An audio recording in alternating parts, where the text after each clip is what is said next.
Assalamualaikum warahmatullahi wabarakatuh. Kami dari kelompok 7 akan menjelaskan mengenai metamorfosis Graphium Agamemnon. Simak baik-baik ya. Graphium Agamemnon itu termasuk apa ya? Kita kenalan dulu yuk. Graphium Agamemnon merupakan salah satu jenis kupu-kupu dari genus Graphium. Kupu-kupu ini memiliki ciri-ciri permukaan atas sayap berwarna hitam dengan bercak berwarna hijau apel. Bercak berwarna hijau apel pada permukaan atas sayap jumlahnya sama dengan yang terdapat pada bagian permukaan bawah sayap. Pada daerah kostal terdapat 2 bintik berwarna putih. Pada daerah dorsalnya terdapat rambut-rambut halus berwarna hitam. Bagian ventral sayap depan berwarna coklat keunguan dengan bercak hijau yang sama dengan bagian dorsal. Larva Graphium Agamemnon diketahui memiliki kemampuan adaptasi hanya pada tanaman dari famili Anonaceae, sebagai tanaman inang seperti tanaman zigzag atau Annona muricata. Kupu-kupu ini memiliki kelimpahan relatif yang tinggi di alam. Larva Graphium Agamemnon termasuk polyphagus, padahal larva Papilonidae umumnya adalah monofagus. Ketersediaan tumbuhan inang sebagai pakan larva di alam menentukan kelangsungan hidup spesies kupu-kupu Papilionidae. Perubahan yang terjadi selama serangga berkembang dari telur sampai menjadi dewasa disebut metamorfosis. Kupu-kupu termasuk serangga holometabola, yaitu serangga yang mengalami proses metamorfosis yang sempurna, mengalami perubahan stadia mulai dari telur, larva, pupa, dan imago. Telur diletakkan oleh kupu-kupu betina pada tanaman inang yang cocok untuk makanan larvanya. Telur diletakkan tersembunyi, misalnya di bagian bawah daun, agar terhindar dari terik matahari dan musuh-musuh alaminya. Telur Graphium Agamemnon berbentuk bulat dengan berwarna kuning keputihan. Diameternya 1,2 sampai 1,4 mm dan membutuhkan waktu 5-7 hari untuk menetas. Setelah beberapa hari, telur akan menetas menjadi larva. Larva hanya memiliki kegiatan makan. Larva memiliki kaki pendek yang luas dan di bagian bawahnya terdapat kait-kait yang memungkinkan mereka dapat makan walaupun sambil berjungkir balik di antara dedaunan. Kait tersebut digerakkan oleh otot-otot penggerak kuat. Larva yang baru menetas dari telur berukuran sangat kecil, panjangnya sekitar 2-3 mm. Pada stadia ini dikenal dengan stadia makan yang intensif. Sebagian besar pertumbuhan badan Lepidoptera terjadi pada stadia ini. Untuk menjadi besar, larva mengalami pergantian kulit.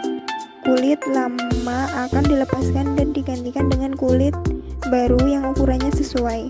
Selama stadium larva, umumnya mengalami 5 kali pergantian kulit, tergantung pada jenis dan kesehatan larvanya.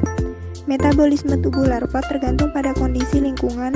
Peningkatan suhu tubuh mengarah ke arah peningkatan laju respirasi. Larva instar 1 berwarna kuning kehijauan dan bagian dorsal segmen ke-5 sampai ke-8 berwarna kuning keputihan. Larva instar 2 dan 3 bagian dorsal segmen 5-7 dan bagian segmen 8 berwarna kuning, sedangkan bagian tubuh lainnya berwarna coklat kekuningan hingga coklat. Larva instar 4 dan 5 berwarna hijau. Secara umum, larva kupu-kupu ini berwarna kuning tua sampai hijau pekat. Setiap segmen dada mempunyai duri hitam dan pada segmen ketiga duri tersebut muncul duri bintik kecil berwarna kuning oranye. Masa stadium larva berkisar 21-26 hari. Stadia larva 1 terjadi dalam kurun waktu 2-4 hari dengan ciri morfologi seperti berikut. 1. Bagian toraks berwarna putih kehijauan. Bagian abdomen berwarna hitam. Bagian segmen terakhir abdomen berwarna putih kehijauan. Spina lateral berwarna hitam sedangkan spina akhir abdomen berwarna putih kehijauan. Stadia larva 2 dengan ciri-ciri morfologi seperti berikut. 1. Bagian toraks berwarna sedikit kehijauan. 2. Bagian abdomen berwarna sedikit kehijauan. 3. Bagian segmen terakhir abdomen bergaris dengan warna putih. Terakhir, spina lateral berwarna hitam sedangkan spina akhir abdomen berwarna putih kehijauan. Ya, kemudian pada stadia larva 3 dengan ciri-ciri morfologinya sebagai berikut. Yang pertama, bagian toraksnya berwarna hitam kecoklatan, kemudian bagian abdomennya berwarna hitam kecoklatan, dan bagian segmen terakhir abdomen berwarna hijau terang. Spina lateral berwarna hitam, spina pada akhir abdomen berwarna putih di bagian pangkal sampai tengah, kemudian hitam di bagian tengah pangkal sampai ujung. Selanjutnya stadia larva 4 dengan ciri morfologi sebagai berikut. Pertama, bagian toraksnya berwarna coklat sedikit kuning bintik-bintik hijau tua, dan juga bagian abdomennya berwarna hijau kecoklatan sedikit kuning bintik-bintik hijau tua. Bagian segmen terakhir abdomen berwarna hijau terang dan spina lateralnya berwarna hitam. Spina pada akhir abdomen berwarna putih di bagian pangkal sampai tengah, kemudian hitam di bagian tengah pangkal sampai ujung. Selanjutnya ada stadia larva 5 dengan ciri morfologi sebagai berikut. Bagian toraksnya berwarna hijau tua kecoklatan pudar. Nah, bagian abdomen ini berwarna hijau tua pudar dan bagian segmen terakhir abdomennya berwarna hijau muda kekuningan. Memiliki bintik-bintik di seluruh badan berwarna hijau tua. Dengan bagian spina lateral ketiga terdapat lingkaran seperti cincin kecil berwarna oranye. Terdapat 2 kotak di abdomen berwarna hijau kekuningan. Terdapat garis lurus berwarna putih mulai dari toraks sampai ujung abdomen. Spina pada akhir abdomen berwarna putih di bagian pangkal sampai tengah, kemudian hitam di bagian tengah pangkal sampai ujung. Setiap tahapan instar, larva mengalami pergantian kulit atau molting sampai menjadi J. agamemnon. Imago, ketika berganti kulit atau molting, larva diam dan tidak makan. Ukuran tubuhnya mengecil sampai kulit lama terganti dengan kulit baru. Pergantian kulit dapat memakan waktu sampai 1 jam. Setelah keluar dari kulit lamanya, larva diam beberapa saat, kemudian memutarkan tubuhnya untuk memakan kulit lamanya sampai yang tersisa hanya bagian kepala saja dengan diameter yang bervariasi antara 0,420 sampai 0,670 hingga 1000,800 sampai 2720 mm. Hal ini dikarenakan kulit lama larva mengandung protein yang diperlukan oleh tubuhnya.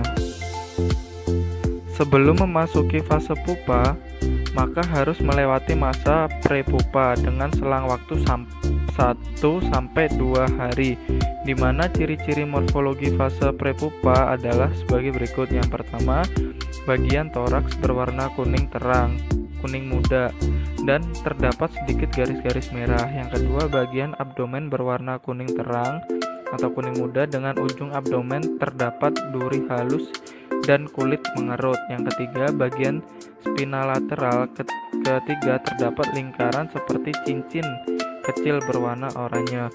Yang keempat, spina pada akhir abdomen berwarna putih di bagian pangkal sampai tengah, kemudian hitam di bagian tengah pangkal sampai ujung. Yang kelima, tidak terdapat 2 kotak di punggung berwarna hijau kekuningan. Setelah larva mencapai umur 12-39 hari, larva akan berhenti makan dan mulai memasuki stadia kehidupan pupa. Di dalam pupa, larva akan mengalami perubahan bentuk yang sama sekali berlain dengan bentuknya semula. Pada saat itu, berkembang pula organ tubuh yang digunakan pada waktu menjadi dewasa. Organ tubuh tersebut dapat berupa antena, kaki, mata majemuk, sayap, dan organ genital. Pupa tidak mempunyai kaki yang berfungsi untuk bergantung pada waktu kulit larva dilepaskan. Agar pupa yang terbentuk dapat bergantung, sebelum menjadi pupa, larva tersebut membuat landasan sutra di ujung abdomennya atau semacam kait. Hal ini dilakukan untuk menopang atau bergantungnya badan pupa. Setelah masa pupa selesai, pupa tersebut akan robek. dan tubuh kupu-kupu akan keluar. Namun, tubuh kupu-kupu masih basah oleh cairan pupa.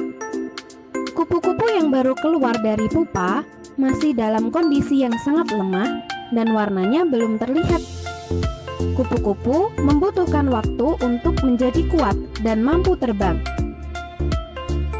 Setelah beberapa saat, kupu-kupu dapat menggunakan sayapnya untuk terbang mencari nektar pada bunga.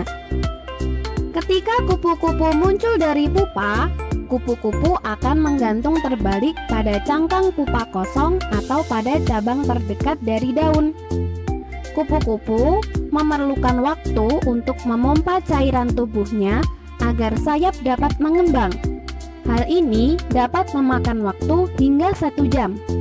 Setelah sayap meningkat dan mengeras, kupu-kupu akan terbang jauh untuk mencari makan. Hasil pengamatan ini sejalan dengan penelitian yang dilakukan oleh Suhara pada tahun 2009 bahwa Grapium agamenon tidak dapat langsung terbang setelah keluar dari cangkang pembungkus atau pupa. Hal ini dikarenakan Grapium agamenon perlu waktu untuk memompa darah dari perut agar otot dada yang berfungsi sebagai pengontrol sayap dapat bekerja dengan baik.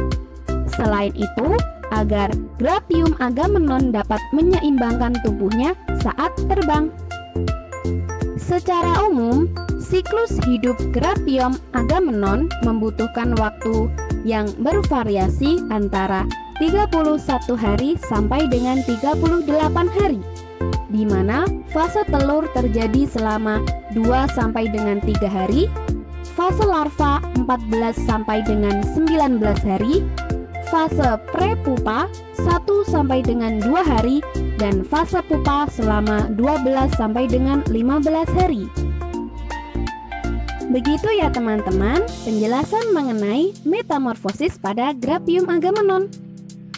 Perjuangan mereka sangat hebat ya kawan. Mereka tidak pernah mengeluh loh. Bagaimana dengan kita? Kalian bisa menjawabnya sendiri ya. Sekian dari kelompok 7. Semoga bermanfaat. Terima kasih. Wassalamualaikum warahmatullahi wabarakatuh.